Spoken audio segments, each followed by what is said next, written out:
ನಮಸ್ತೆ ಎಲ್ರಿಗೂ. ಭಾಳ ದಿವಸ ಆಯಿತು ಒಂದು ಟೆಕ್ನಿಕಲ್ ಕಂಟೆಂಟ್ ರಿಲೀಸ್ ಮಾಡೋಕ್ಕಾಗಿರಲಿಲ್ಲ.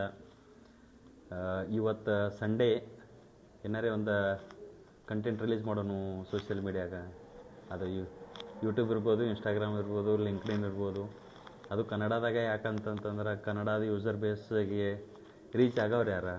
ಅದ್ರಾಗ ನಾರ್ತ್ ಕರ್ನಾಟಕದ ಸಾಫ್ಟ್ವೇರ್ ಇಂಜಿನಿಯರ್ಗಳು ಭಾಳ, ಆಮೇಲೆ ಈ ಫ್ರೆಷರ್ಗಳಿಗೆ ಅದ್ರಾಗ ಒಂದು ಸ್ವಲ್ಪ ಕಾಂಪ್ಲೆಕ್ಸ್ ಮತ್ತು ಚಾಲೆಂಜಸ್ ಇರ್ತಾವೆ initially to start a career ಅಲ್ಲ. ಅದಕ್ಕೆ ಒಂದು ಕಂಟೆಂಟ್ ಮೇಲೆ ಏನಾರೇ ಒಂದು ಮಾಡ್ಬೇಕಂತಂದಾಗ ಗಿಟ್ ಅಂತ ಕೇಳಿರಿ, ಗಿಟ್ ಹಬ್, ಗಿಟ್ ಲ್ಯಾಬ್ ಅಂತೇಳಿ. ಸೊ ಅದ್ರಾಗ ಗಿಟ್ ಅಂದರೆ ಏನ ಯಾರಿಗೂ ಗೊತ್ತಿಲ್ಲಲ್ಲ. ಗ್ಲೋಬಲ್ ಇನ್ಫಾರ್ಮೇಷನ್ ಟ್ರ್ಯಾಕರ್ ಅಂತೇಳಿ ಭಾಳಷ್ಟು ಮಂದಿಗೆ ಗೊತ್ತಿಲ್ಲ ಅಂತ ನಾನು ಅನ್ಕೊತೀನಿ. ಗ್ಲೋಬಲ್ ಇನ್ಫಾರ್ಮೇಷನ್ ಟ್ರ್ಯಾಕರ್ ಅದು ಚಲೋ ವರ್ಕ್ ಆಯಿತು ಅಂತಂದರೆ ನಮಗೆ ಅದು ಎಲ್ಲರಿಗೆ ಸಮಾಧಾನ. ಬಟ್ ಅದು ಕಮ್ಯಾಂಡ್ಸ್ ಅದ್ರ ಗೊತ್ತಿರಲಿಲ್ಲ ಅಂತಂದರೆ ಭಾಳಷ್ಟು ತ್ರಾಸು ಆಕೈತಿ. ಬಟ್ ಅವೆಲ್ಲ ಲೈನೆಕ್ಸ್ ಕಮ್ಯಾಂಡ್ಸ್ ಇರ್ತಾವೆ, ಕಲೀರಿ. ಭಾಳ ಈಸಿನೇ ಇರ್ತಾವೆ ಆ್ಯಕ್ಚುಲಿ. ಸೊ ಅದ್ರೊಳಗೆ ಈಗ ನಾವು ಹೆಂಗೆ ಒಂದು ಕಂಪ್ನಿ ಬೆಳೆಸಬೇಕು, ಒಂದು ಟೀಮು ಬೆಳೆಸಬೇಕು ಅಂತಂದಾಗ ನಮಗೆ ಭಾಳಷ್ಟು ವಿಷನ್ ಕ್ಲಾರಿಟಿ ಇರಬೇಕು. ಸೊ ವಿಷನ್ ಕ್ಲಾರಿಟಿ ಇರಬೇಕಂತಂದ್ರೆ ಒಂದು ಮೇನ್ ಬ್ರ್ಯಾಂಚ್ ಅಂತ ಮಾಡ್ಕೊತಾರೆ ಗಿಟ್ಟದೊಳಗೆ.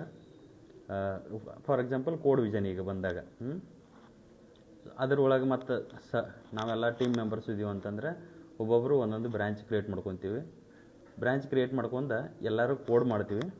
ಕೋಡ್ ಮಾಡಿ ಆ ಕೋಡ್ನ ನಮ್ಮ ಬ್ರ್ಯಾಂಚಿಗೆ ಪುಷ್ ಮಾಡಿ ಆಮೇಲೆ ಮೇನ್ ಬ್ರ್ಯಾಂಚ್ ಜೊತೆ ಅದನ್ನು ಪುಲ್ ರಿಕ್ವೆಸ್ಟ್ ಕ್ರಿಯೇಟ್ ಮಾಡ್ತೀವಿ.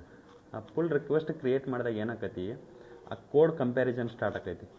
ಯಾವುದಕ್ಕೆ ನಾವು ಕ್ರಿಯೇಟ್ ಮಾಡಿರೋ ನಮ್ಮ ಇಂಡಿವಿಜುವಲ್ ಬ್ರ್ಯಾಂಚಿಗೆ ಮತ್ತು ಮೇನ್ ಬ್ರ್ಯಾಂಚ್ ಅಥವಾ ಮಾಸ್ಟರ್ ಬ್ರ್ಯಾಂಚ್ ಜೊತೆಗೆ ಆ ಕೋಡ್ ಕಂಪ್ಯಾರಿಸನ್ ಆಗುವಾಗ ಓಕೆ ಯಾವ್ದು ಮಿಸ್ಟೇಕ್ ಆಗೈತಿ, ಯಾವುದು ಕರೆಕ್ಷನ್ ಮಾಡ್ಬೋದು, ಯಾವುದು ಆಪ್ಟಿಮೈಸ್ ಮಾಡ್ಬೋದು, ಆಮೇಲೆ ಎಲ್ಲಿ ಫೀಡ್ಬ್ಯಾಕ್ ಕೊಡಬೇಕು, ಅದನ್ನು ರಿಸಾಲ್ವ್ ಹೆಂಗೆ ಮಾಡೋದು, ಹಂಗೆ.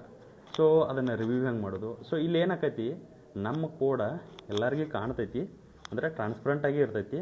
ಮೇನ್ ವಿಷನ್ ನಾವು ಏನು ಸೆಟ್ ಮಾಡಿರ್ತೀವಿ, ಒಂದು ಸ್ಟ್ಯಾಂಡರ್ಡ್ ಪ್ರೊಜೆಕ್ಟ್ ಅಂತೇಳಿ ಸ್ಟ್ರಕ್ಚರ್ ಹಾಕೊಂಡಿರ್ತೀವಿ ಅಥವಾ ರಿವ್ಯೂವರ್ ಇರ್ತೀವಲ್ಲ, ಎಲ್ಲರೂ ಒಟ್ಟಾಗಿ ಅದನ್ನು ರಿವ್ಯೂ ಮಾಡ್ತೀವಿ. ರಿವ್ಯೂ ಮಾಡಿ ಅದನ್ನ ಅಪ್ರೂವ್ನೂ ಮಾಡ್ತೀವಿ. ಅದಕ್ಕೆ ನಾವು ಕಂಡೀಷನ್ ಚೆಕ್ಸು ಹಾಕ್ಬೋದು. ಒಂದು ಅಪ್ರೂವಲ್ ಆದಮೇಲೆ ನಾವು ಮೇನ್ ಜೊತೆ ಮರ್ಜ್ ಮಾಡ್ಬೋದು. 2 ಅಪ್ರೂವಲ್ಸ್ ಮಿನಿಮಮ್ ರಿಕ್ವೈರ್ಡ್ ಅಂತೇಳಿ ಮಾಡ್ಬೋದು, ಮಲ್ಟಿಪಲ್ಲು ಮಾಡ್ಬೋದು. ಸೊ ಅದನ್ನು ಪಾಲಿಸಿ ಸೆಟ್ ಮಾಡ್ಬೇಕಾಗೈತಿ. ಸೊ ಹಂಗೆ ಈಗ ನಾವು ಒಂದು ದೊಡ್ಡ ಗುರಿ ಬೆನ್ನ ಹತ್ತಿದಾಗ ನಾವು ಸಣ್ಣ ಸಣ್ಣ ಬ್ರ್ಯಾಂಚ್ ಆಗಿ ಒಂದು ಮೇನ್ ಬ್ರ್ಯಾಂಚ್ ಅಥವಾ ಮಾಸ್ಟರ್ ಬ್ರ್ಯಾಂಚ್ ಜೊತೆ ಸೇರಿದಾಗ ನಮಗೇನಾಕೈತಿ, ಕ್ವಾಲಿಟಿ ವಿತ್ ಕ್ವಾಂಟಿಟಿ ನಾವು ಕೊಲ್ಯಾಬ್ರೇಷನ್ ಆಗಿ ಆ್ಯಸ್ ಅ ಟೀಮ್ ಅಚೀವ್ ಮಾಡ್ಬೋದು ಅಂತೇಳಿ, ಅಂದರೆ ಸಕ್ಸಸ್ ಕಾಣೋ ರೀತಿ ಇದು.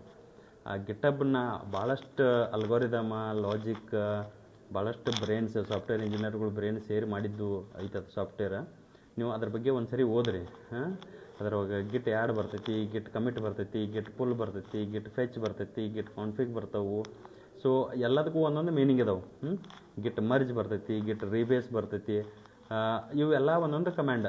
ಬಟ್ ಎಲ್ಲ ಈಸಿ ಇದಾವೆ ಅಂಟಿಲ್ ಅನ್ಲೆಸ್ ಅದನ್ನು ಪ್ರಾಕ್ಟಿಕಲಾಗಿ ಹ್ಯಾಂಡ್ಸ್ ಆಗಿ ಮಾಡೋ ತನಕ ನಮಗೆ ಗೊತ್ತಾಗಂಗಿಲ್ಲ. ಅದನ್ನು ನೀವು ಆದಷ್ಟು ಬೇಗ ಮಾಡಿರಿ.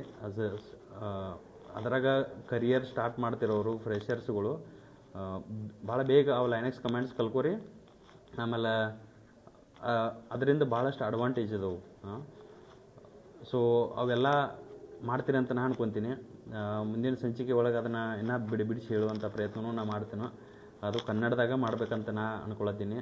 ಸೊ ನಿಮ್ಮ ಲೈಕ್, ಶೇರ್, ಕಮೆಂಟ, ನಿಮ್ಮ ಪ್ರೋತ್ಸಾಹ ಹೆಂಗೆ ಸಿಗ್ತೈತಿ ಅದ್ರ ಬೇಸ್ ಮೇಲೆ ಸ್ಟಾರ್ಟ್ ಮಾಡ್ಬೇಕು ಅನ್ಕೊಂತೀನಿ. ಅಷ್ಟು ಫ್ಲೂಯೆಂಟಾಗಿ ಕನ್ನಡ ಬೇರೆದವ್ರ ಥರ ನಾವು ವೀಡಿಯೋ ಮಾಡ್ಲಿಕ್ಕೆ ಬರ್ತೈತಿಲ್ಲ ಗೊತ್ತಿಲ್ಲ. ಬಟ್ ಬಂದಷ್ಟು ಮಾಡ್ಕೊತ ಹೋಗ್ತೀನಿ, ಅದು ಇಂಪ್ರೂವ್ ಹೋಗ್ತೈತಿ ಅಂತಲೂ ಅನ್ಕೊಂಡೀನಿ. Thank you so much.